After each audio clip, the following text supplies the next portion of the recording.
hello' আজি মোৰ duty যিহেতু অফ আছিলে ভণ্টি যিহেতু ঘৰত আছে আমি বহুত দিনৰ পৰা প্লেনিং কৰি আছিলোঁ যে মোৰ ডিউটি অফ থাকিলে মানে দুইজনী বাহিৰত যাম অলপ ফুৰি মেলি ফুৰা কি আৰু বাহিৰত কিবা এটা খাই মেলি আহিম কিন্তু আজি ৰাতিপুৱাই ৰ'দটো যিটো দেখিলোঁ ওলাই যাবলৈ আমাৰ সাহস নহ'ল আৰু সেইকাৰণে ভণ্টিক ক'লোঁ ৰুমতে আহিবি ৰুমতে কিবা বনাই মেলি খাম আৰু সেয়াই ৰাতিপুৱাই উঠি মেলি কাম বন কৰি চব এইবিলাক চব ধুই থৈছোঁ দেই বেডশ্বীট চেডশ্বীট ধুই মেলি ভাতটো খাই আমাৰ ৰুমতে যিহেতু কিবা এটা খাম বুলি কৈছোঁ সেইকাৰণে বজাৰ কৰি আহিলোঁগৈ আৰু যিটো গৰম পৰিছে বজাৰ কৰি আহি এয়া বজাৰ ইয়াতে পেলাই মেলি ফেনখন চলাই লৈ মই বহি লৈছোঁ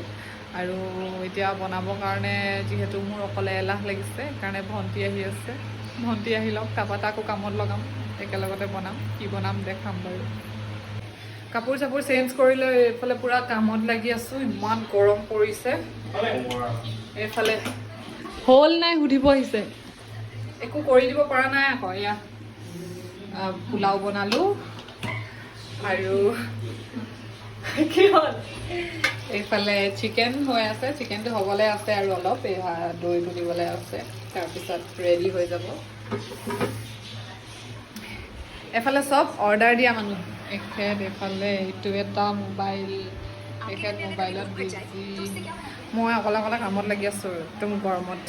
তোমাৰ খানা ৰেডি হৈ গ'ল এয়া এজনে খালেই দেই ই থাকিব পৰা নাই ভোকত খাই লওঁ এতিয়া বাই